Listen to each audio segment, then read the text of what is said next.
Welcome back to the Grow Nutrition Business Podcast. I'm your host, Nicole Coyne, founder of Healthy Steps Nutrition, CrossFit HSN, and HSN Mentoring, where we believe something as fundamental as nutrition shouldn't be complicated. Today, I have Blake Stratton on the podcast. He is a business consultant for Michael Hyatt & Company, one of my personal mentors. We go through the 3x3 framework, which has been an absolute game changer for our business. It has not only helped me not to get distracted by the bright and shiny objects, it has really aligned our core team to ensure everyone is on the same page to accomplish our quarterly goals as a business. One thing that we implemented about a year ago was a Big 3 meeting with our core team. This ensures everyone knows where projects are at. Do you have multiple people working on different projects? Sometimes our graphic designer might be waiting on content from someone else. And by everyone knowing where projects are at in the development pipeline, we are ensuring a streamlined form of communication. One of the most powerful things Blake said was, you need to narrow your focus to increase your power. It just makes so much sense. And the 3x3 framework really helps you to do that. I know you are going to love this episode. Today, we have Blake Stratton. Blake, welcome to the podcast. Thanks so much for having me, Nicole. I am super pumped to talk to you. You are a business consultant and trainer for Michael Hyatt & Company, which is one of my personal mentors. And, a lot of the things that I've learned through Michael Hyatt and all the trainings that you guys have done with us is really just be able to have a better work-life balance and more leadership skills. Tell me a little bit about your background and Michael Hyatt & Company in general, and we'll dive into today's content. Sure. This could probably give you a sense for how I got into this, but I remember this is years ago, but I was in the kitchen with my wife, and my parents were visiting with us at the time. And my wife gives me this look and she says, "Hey, we need to talk." And I don't know if you've ever gotten the "Hey, we need to talk" line. I have. But I knew. So I was like, oh, but my parents were visiting, and for us, at least, when the in-laws are in town, sometimes there's unique opportunities for communication, extra communication. So, at first I thought maybe this is one of those times, but what she said next kind of clued me into a bigger issue. And she said, Blake, I can't keep doing this. I need you here right now. And I don't know where you are, but you're not here with me. I feel like mentally you're somewhere else. And she was exactly right. I was really stressed out in that season. At the time, I was working for a software company that was growing really fast, and it was this exciting startup environment. But for me, I was behind on my goals for that company. I was on the business development team. And so even though business was growing, I still felt like I was constantly behind, that there was too much to do. So when I would get home, I would feel preoccupied with work. And even when I slept, I would be preoccupied with work. I would wake up at like 2 a.m., 3 a.m., and I wouldn't be able to go back to sleep. It was just this feeling of my mind just starts running, with all the things I've got to do.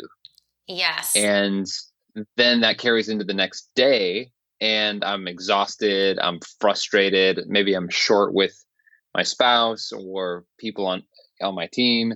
And then I would get sick, like pushing too hard, not getting enough rest. And it was just this bad snowball effect. And in that moment, I recognized, it's not just me paying a price. Elena, my wife, is paying a price. My family is paying a price. And even though I felt like it was just a seasonal thing, or maybe it was my job or it was my boss, I knew that actually the responsibility for that was up to me. That's kind of what she was gently trying to highlight. And so where I went from there, besides just feeling awful, a friend of mine, we were in conversation, and he had this planner with him, this physical planner called the Full Focus Planner. And he said, "Blake, have you tried this new planner from Michael Hyatt?" And I was like, are you serious right now? Like, do you know what year it is? I don't need a physical planner. I pulled up my iPhone and I was like, I've got everything I need right here, bro. Like the idea that I would use a physical planner, write stuff down, all that was absurd to me. And he said, just trust me, just try it for just 2 weeks, just give it a shot. So I got one and I tried it, and it was simple. And so I didn't expect much from it, to be honest. But I started doing it, and the first thing I noticed was one night I woke up and I realized it wasn't night, it was morning. And I hadn't slept through the night, Nicole, in maybe 3 years. Like I Wow. couldn't remember the last time I had gotten like a full night's peaceful sleep. And I was like, whoa, I could have been sleeping. This is amazing. And then that eventually I noticed my working life was different. And when I was at home, I was really at home. It took some practice, but now Elena, when I get home, she can tell within 5 minutes if I have been using my planner because I'm present. She Hmm. can just pick up on it right away. And so, anyway, I became really excited about it. I loved it. And one day I'm at a coffee shop and I meet a guy and he's like, what do you think of that planner? And I tell him this whole story, right? He said, Hmm. well, I work for Michael Hyatt and Company. I'm the chief marketing officer. Perhaps you would like to do a testimonial video for us. And the rest is history. So I Cool. got connected with the company and ended up transitioning and working with Michael Hyatt and Company. And yeah, I love this team and I love our mission, which is really we're after people who are successful, but they're overwhelmed. They're making this choice between do I want to have success at my job? Do I want to have that financial prosperity, that sense of you know quenching my ambition? I want to succeed there, or do I want to create the space that I need for my health, for my most important relationships? Right? It's a crappy choice, And a lot of and times we don't we feel believe like people should have to make. Yeah, and a lot of times entrepreneurs feel like they do have to make that choice, right? And a lot of times we choose work over our own personal well-being, unfortunately. sure, sure. And I mean, I can absolutely relate to it. Because it feels like, well, this is probably the better choice, or oftentimes it's the more urgent choice, Yes. until maybe we have a health scare or we have a conversation like I had with Elena, where it's like, hello, we're not connected. Hmm. Something's wrong. And, that's a wake up call that I think a lot of us either dread having or have had. And so what Michael Hyatt and Company is all about is helping people, equipping them with tools so that they can have the focus that they need to win at work and succeed at life. That's what we like to say, win at work and succeed at life. So it's not one or the other, but they really can do both. And I think that's what drew me most to signing up with you guys as a mentoring client is I really wanted that work-life balance, right? And the full focus planner is awesome. I use it. And, you've obviously helped a lot of people be able to understand how to use it and really make changes in their life by using a planner and kind of staying organized and not getting distracted by the bright and shiny objects that happen throughout the day, right? Sure. Yeah. I mean, it sounds crazy to say, right? Like it's not 1988. It's not that everyone has to have a physical planner. We've got these digital tools. It's really surprising how big of a difference writing that down. I think some of the latest research in goal achievement and in brain science is showing that it's really powerful to still use our hand and go slowly and commit to what we're writing down. And it has an effect on our stress level naturally. But I think that real magic, writing stuff down is great. But if you have someone listening right now and you're going, man, I could never have a physical planner, or I already have a planner and I quite like it. I think some of the magic of this stuff is the process behind that. I like to tell people, you can use the planner. I hope you do. I think it's great. It's simple. Here's the link. Go ahead and buy it. But I do think that the principles are really applicable for anyone. Even if you don't have the planner, it's those principles, that system that Michael has designed and our team has designed so well is what changed my life. Is those principles in motion. Well, let's dive into it. I mean, essentially, we're talking about the 3x3 goal achievement system. correct? What does that mean? Yeah, that's Like right. let's dive into it. Sure. So the 3x3 goal achievement system is, as you mentioned, is the core part of our planner DNA. So we brought up the Full Focus Planner. There's a lot of tools within there, and we may have time to talk about some of our favorite additional tools that are in there. But the core part of it is this 3x3 framework. So this is an audio podcast, so you'll have to do a little bit of imagination. But if you can imagine a 3x3, so you got 3 boxes on top, 3 boxes in the middle, 3 boxes on the bottom, right? 3x3. That's how we visualize this system. And the point of the system is exactly what it sounds like, to achieve our most important goals. So the premise of this is that you would have 3 goals per quarter, that you would have 3 weekly objectives, and that you would have 3 big daily tasks that you prioritize above everything else. So 3 quarterly goals, just 3 weekly objectives, and 3 daily tasks. Now, a lot of people listening might be thinking, wait, just 3 goals for the whole, 3 months, just 3 daily tasks? Like, it sounds like it's a big limitation. And the truth is, that's one way to look at it. It is limiting it, but I like to think of it as focusing our energy. So if you can imagine a fire hose, let's use that as an analogy here. What's the difference between a fire hose and an open stream? It's really about the channel, right? It's a narrower channel with the fire hose. Yep. And it's the same thing with our own effectiveness at work or in life. Is if we don't narrow our focus, we don't have enough power. So when we narrow our focus, we increase our power. So that's the premise of this, is that actually by limiting our focus, or by kind of narrowing our focus, to maybe put it in a better sounding light, that actually helps us. That helps us have more power and accomplish more in the long term. Because I don't know if have you ever felt this way, Nicole, where maybe it's New Year's time and you're like, oh, this year we're going to do this, we're going to do this, we're going to do this. You kind of get on this high of setting goals, or maybe on a daily basis, you're like, hey, I've got 15 other tasks and all these different things I want to do. Well, usually what happens, it's kind of like juggling stuff, right? Like if you're juggling a couple of things and then someone throws you like 3 more things, you end up just dropping everything, right? It's so true. And you just get distracted, right? Like I am a quick start if we look at the Kolbe test, right? So I'm so excited about anything new. And then after it's like up and going and well-oiled machine, we figured it all out, I'm super bored. I'm like, okay, let's pass this off and go to the next thing. And that can happen a lot of times if you don't finish projects and you don't keep a narrow focus, is that you start all these things and then you never really finish all of those things and see the fruit of your labor, right? It's so true. I mean, I've been so guilty of it, to be honest. When I first started using the planner, I was really resistant to even set goals, because the message that I had sent myself is, well, I'm not really a goal person. It's just too overwhelming.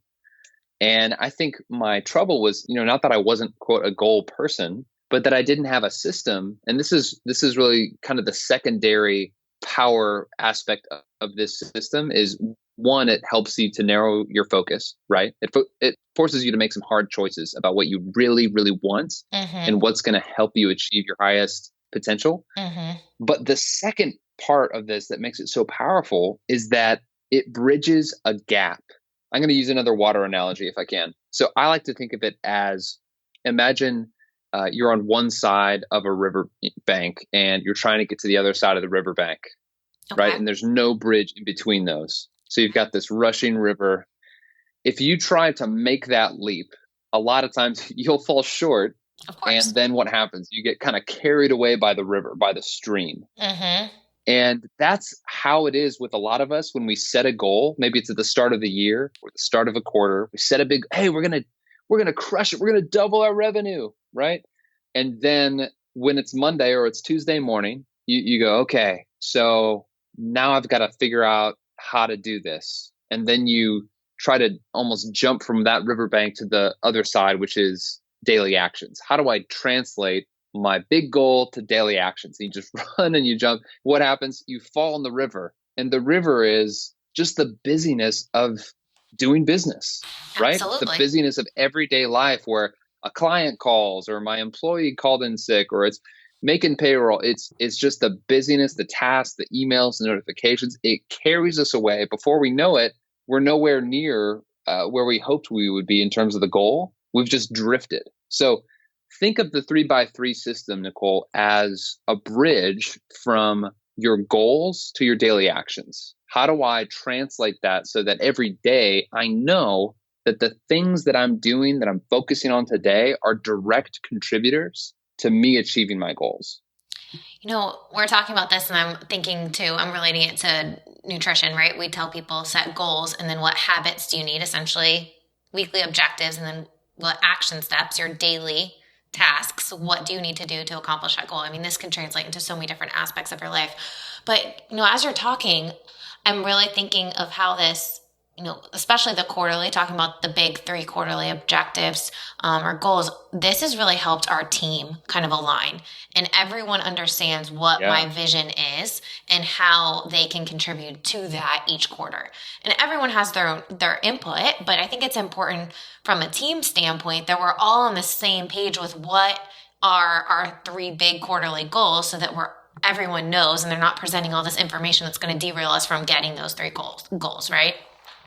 Yes, exactly. And isn't that powerful to feel like you're not having to rein people in so much? You use the word, I think, alignment of, hey, our team knows what we need to do to hit our goals. There's not someone that's sort of like, why am I even doing this? Sometimes that happens in an organization where a lot of times people feel not motivated at work, or they don't put forth the greatest effort. They're eating up company time, right? Mm-hmm. And it's simply because they don't understand, they don't have clarity on what should I focus on, what's really the main thing that's going to be contributing to us hitting our goals. Am I playing a key part in that or not?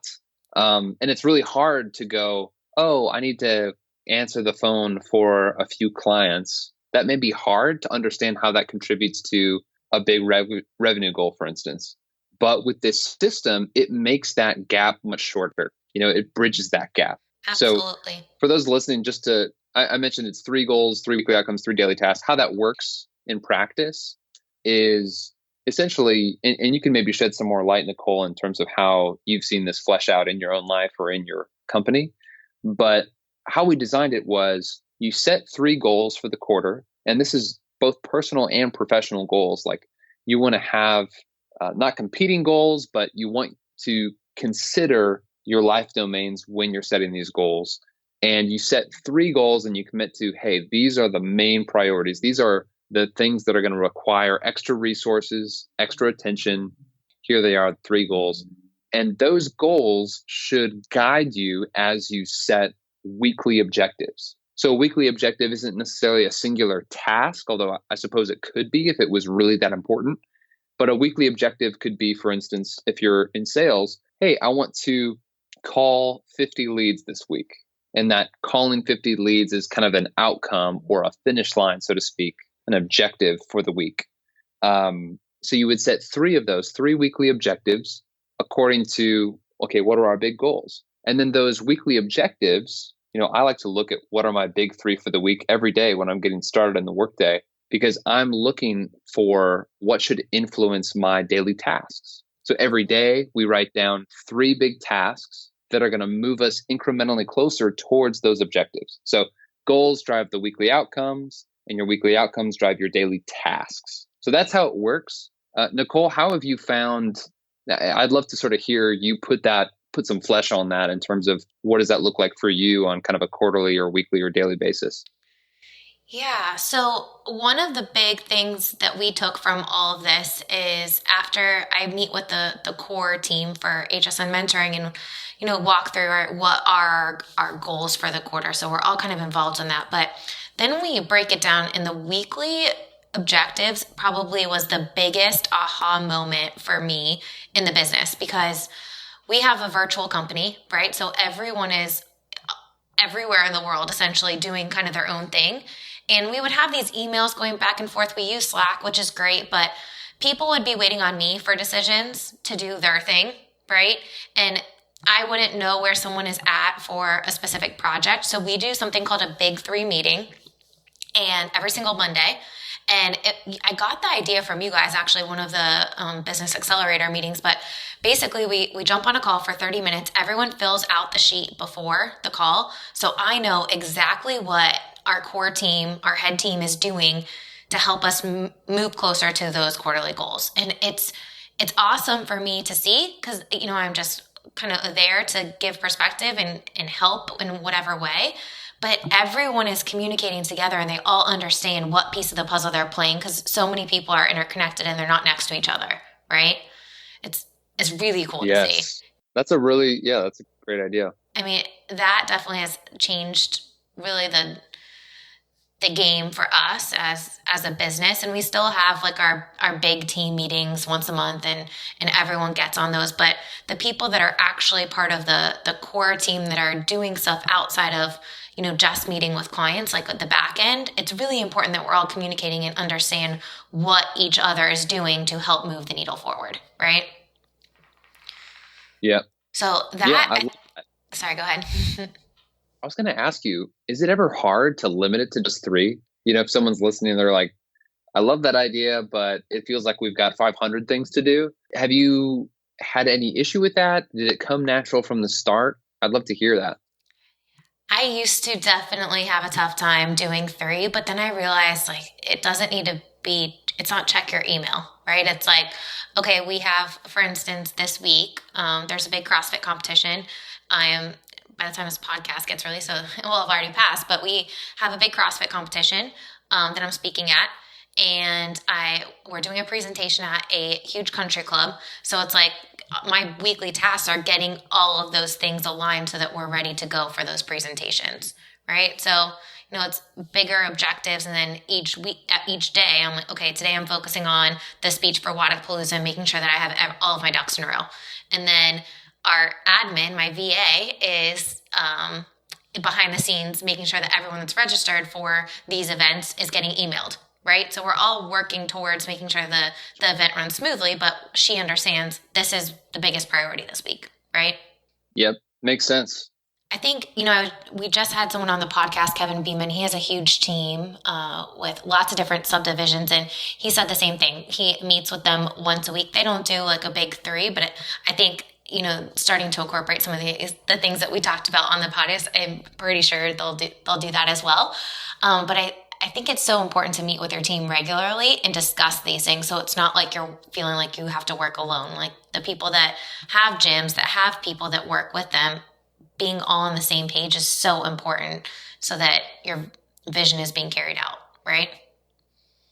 Yes. And I imagine it must create a sense of ownership as well, where I think a fear I hear a lot from our clients is either they don't want to sort of be the slave driver, of like, hey, here's your things, go and do them. Why isn't this done yet? Like no one really wants to be that person, or they just recognize that that's not a super effective way to lead and engage their team. But what you're describing to me sounds like, wow, I bet people also are increasing their level of ownership, their sense of connectedness to the company's mission and the goals, because they are included in that strategic operational meeting every week. Absolutely. And they're the ones owning what their big tasks are. Like we all know what needs to get done, but they're figuring out, okay, what are the biggest priorities that need to get done so that we meet deadlines and we're where we need to be, right? And they love it. I was a little nervous that the team wouldn't like it, but to be honest, they love being able to interact with each other, especially with a virtual team. It's so important that there's communication so that no one feels like they're on an island by themselves. I love that.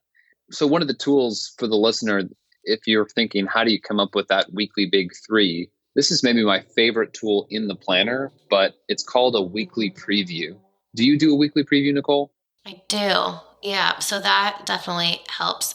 Another thing that I really like in the planner, and I know we talked about this, the startup and shut down routine. Like that is huge because, what you were saying at the beginning with your wife, that happens. And I still find myself like thinking about work sometimes when I'm done, but it's definitely a lot better now than it used to be. And if listeners are listening to this podcast thinking, man, I can't turn it off, like that's a great way to know how to start your day and really get focused right from the beginning and end your day and feel accomplished, right? Oh my gosh. Yes, I'm so glad you brought that up. The workday shutdown is maybe the hardest, at least it was for me. And it also was the thing that made the biggest difference in my personal life, health wise, in my relationships. And it's something that we don't really think about, right? I think if I say the word ritual, a lot of people, the word association is morning, right? Oh, your morning ritual. Like you get up, brush your teeth, you meditate or you exercise, right? There's a lot of celebration, even culturally, I think, of, hey, what's Oprah's morning ritual? Mm-hmm. Which is great. I love that. Morning rituals are awesome. We recommend them. We have a space for you to create one in the planner. But the workday shutdown and also the startup that's a different animal, right? Because you're shifting, you're essentially saying, I want to intentionally turn my brain on and towards work. And at the end of the day, I want to intentionally safely set aside work so that I can fully engage at home. That was probably the biggest, one of the biggest things that contributed to me getting better sleep was going through a workday shutdown. So how do you, Nicole, when you were setting up a workday shutdown ritual, how did you go about doing that? I think looking at what is the thing that causes the most amount of not stress, but the thing that when I get home and I'm constantly worried about something, what is that? For me, it was email and like Slack, like just making sure that people that needed responses got them, and it gets tough, right? So making sure like, okay, the last thing I do is, answer my email, check Slack, be done for the day with that. And then I also like, as my part of my shutdown, to set myself up for the next day. So I know right at the next day, like what are the things I need to get done. So that's super helpful for me. What does yours look like? Yes. I love that question, by the way. What is causing me stress?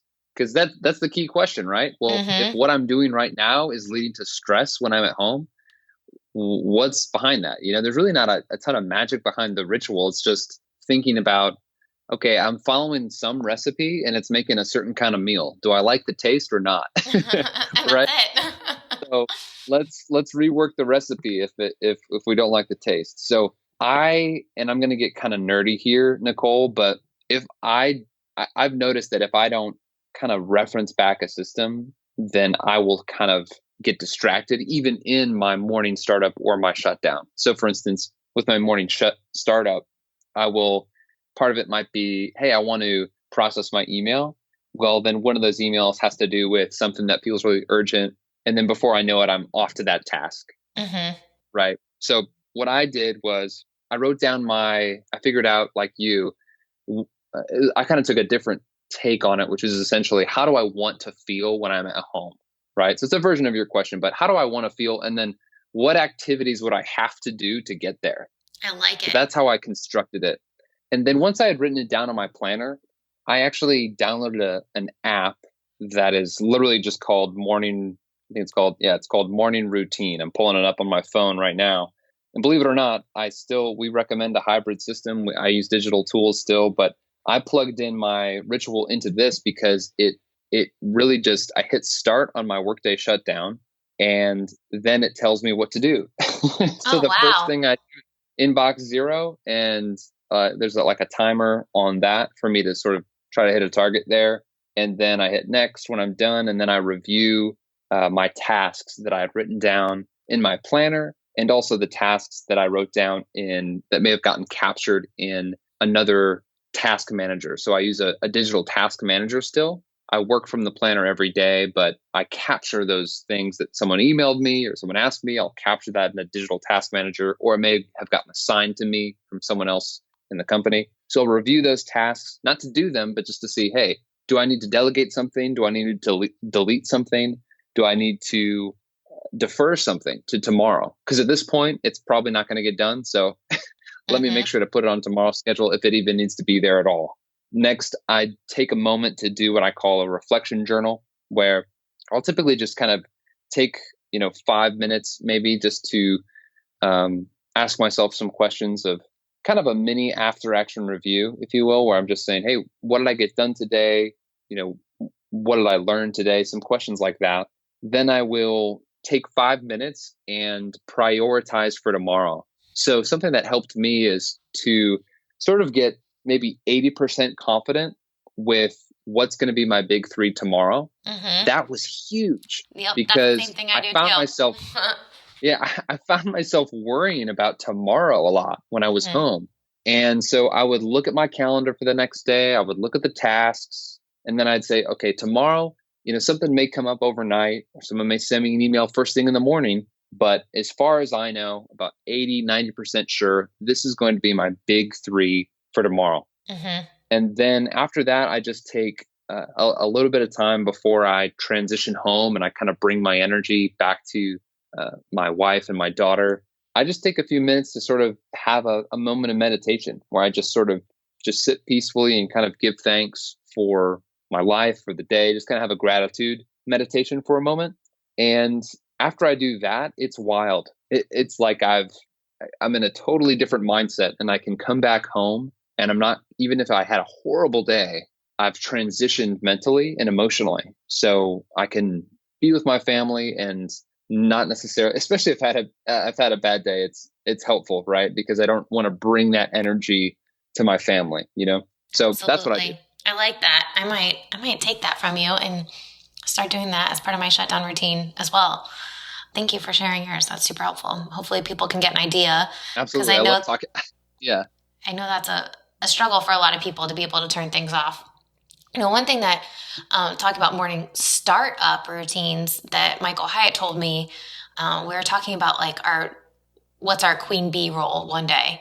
And mine essentially is writing content. And a lot of times if I don't schedule time to write content, it doesn't happen, right? Like something will come up or whatever happens. And I remember he pulled me out of the room or during a break or something, and he said, you need to make writing content part of your morning startup routine and just extend it a little bit longer so that every day it gets done. And that was a game changer. So people listening to this, like whatever your most important role is, that just needs to be bought into either your morning startup or your morning shutdown routine. Like that just needs to be part of it, right? Wow. Yeah, that's really, really wise. Because that's sort of the protected time. Exactly. You're saying, hey, this is what's most important. And if I can identify what's my superpower, so to speak, what are those, Michael will use that term desire zone, those things where it really moves the needle in the business. But I'm also, I enjoy doing it. I'm good at it, and it's gotta happen. But those things often aren't urgent, right? So there's probably 15 other urgent things that you could be doing. But those are the things. A lot of times, those things, they don't have an instant reward either, which is part of what makes them so hard to do, right? Absolutely. But that's really wise to bake that into your startup ritual so that it's just a natural flow of this is what I do. So if nothing else happens, I've at least moved the needle on, what really makes a difference in my business. Absolutely. So for viewer or listeners thinking like, what is your most important role in your company? Like that needs to just be part of your routine in that protected time, laid up against something that you already do, right? Like you're starting your morning every single day, like get those most important tasks done. Goes to a book. Have you read the book Atomic Habits? I love that book. I was just thinking about that because he talks about habit stacking, right? Exactly. So same idea, right? Like your morning startup routine, like you're stacking a bunch of habits next to each other. So it just becomes part of your life. Yeah. It's wild. If you get in the practice of this, so even just setting a daily big three, if you just take that as a practice, right? What will happen if you commit to that? And we recommend if you're trying to set a daily habit, and I think James, he goes into more depth in terms of the research, the science here, but typically you want to shoot for at least 70 times. But the reason for that high frequency is you want it to become on autopilot. Absolutely. So what I've noticed in my own life, I've been practicing this stuff for years, is my friends will say, oh, well, Blake, I couldn't do that. You're just so much more disciplined than me, or you have so much more willpower, right? And you probably know this from a health and nutrition standpoint, right? People may think like, oh, well, it takes so much willpower to go to the gym or to eat healthy, right? Well, it actually doesn't. Like it really does. And I don't say that to bring anyone down if they struggle with that. Of course not, right? But it's all about habit stacking. In other words, we all have really the same amount of discipline, the same amount of willpower. More importantly, we have enough discipline to reach our potential and to accomplish what is on our heart to accomplish. But the way to do that effectively is to start small and create habits. Just like you probably, it doesn't take a ton of willpower, hopefully, to brush your teeth in the morning, right? It's just because it's a habit. You probably do it sometimes. Have you ever driven to work, Nicole, and you're like, how did I get here? Yeah, You're just happened before. right? Yeah, you're like, maybe you're sleepy or whatever. You just go through the motions. I had that happen today. I went to the gym in the morning. I was in the gym parking lot. I was like, oh, I'm at the gym. I guess this habit is installed because I don't even feel like I did anything. And that's how it feels now for me setting a daily big three. Or, maybe for you having a big three meeting, it's just like, oh yeah, this is just what we do. It's a habit. So for those of you listening, it's about starting small, creating the habit. And then once that habit is installed, guess what? It no longer is a tax on your willpower. So then you can stack another habit. And before you know it, you're autopiloting yourself to better health and a better business. And I think at the end of the day, too, you just feel so much more accomplished because you knock everything off your list. I think there's something about being able to cross things off your list. Feels so good. And if you have 50,000 things on a to-do list, then it's just overwhelming and you feel like it's a drain on yourself because you feel like you didn't get anything done when in reality you did get a lot done. Yeah. Isn't that a terrible feeling when you get to the end of the day or the end of the work week and you go, boy, I was really busy, but am I winning or am I losing? I don't really know. Yeah. And, by having such a clear path and looking at, all right, what are the weekly objectives and what are the daily tasks that help me accomplish those weekly objectives? And sometimes my weekly objectives, like part 1 gets accomplished and then part 2 is the next week. Like the whole thing doesn't get done, right? Like we're creating a new course right now that we're going to release at our live workshop. The whole course is not going to get done in a week, right? Like we're just breaking it up piece by piece, but it's important that everyone knows on the team, like, hey, this is a priority and they protect your time too. Absolutely. It's a positive snowball effect. Absolutely. If you were to give one actionable piece of advice, I always like to end with this. If you were to give one actionable piece of advice regarding a 3x3 or daily task, big three, anything, what would you say? It's a great question. I would say for those of you listening, maybe you're on your way to work, maybe you're on your way home, maybe it's kind of in the middle of the day. I would say at the end of your next work day, this is something that came up in our conversation here, and I think we both installed it in our workday shutdown. But I would just say if it's not a whole workday shutdown or startup, if you don't get the planner, the whole system, just think about it this way. Before you call it quits on the day, set your 3 key objectives, meaning if nothing else happens tomorrow, these 3 things got to get done, or these 3 things will really help me move forward in my life or in my business, in my relationships, towards my goals. Identify those 3 things before you lay your head on the pillow or before you get back in the car to drive home. If you work in an office, that would be a great time to do that. Let the gathering your stuff in your bag sort of be a mental trigger for, oh, right, what are my 3 things tomorrow? And then I want you to, here's the key, not just think about them as you're walking to your car. I want you to take a pen. For those of you that don't know what that is, it's this kind of stick-looking thing with ink on it or in it. I know. I'm looking right now on my desk. I can't even find it. I see an Apple Pencil. That's what I've got.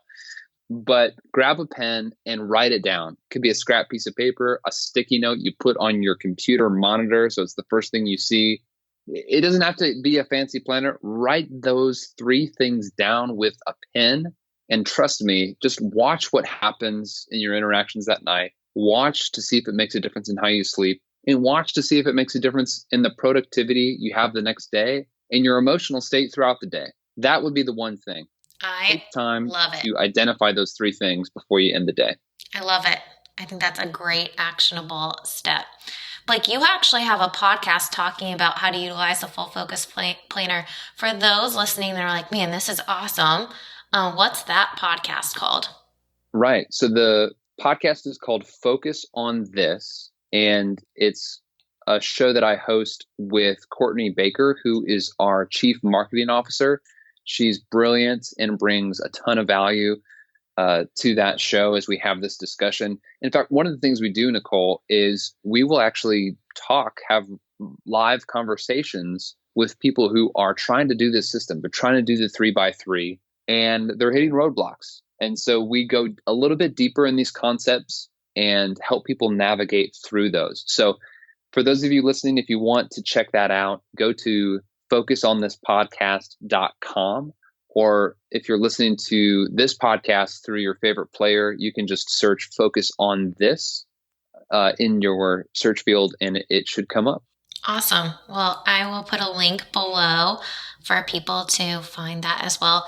Blake, you are such a great deal of knowledge, and I definitely learned something from you today. So thank you for coming on. And I know this episode is going to be so helpful for people to be able to feel less overwhelmed and feel like they've accomplished things and really be able to start having, hopefully, ideally, a better work-life balance.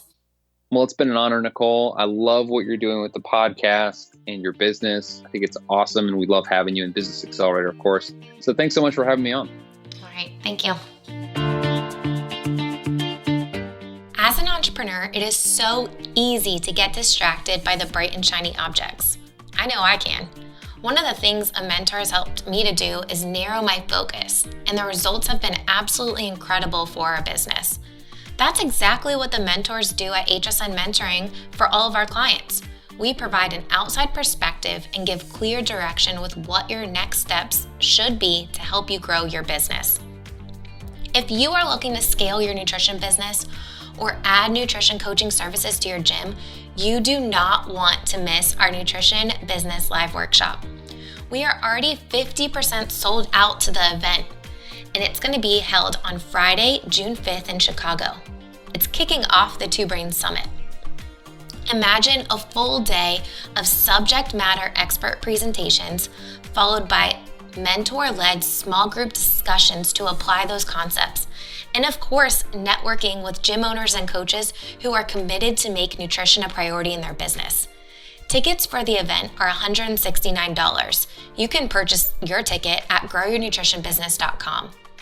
The Nutrition Business Workshop will sell out, so get your ticket today.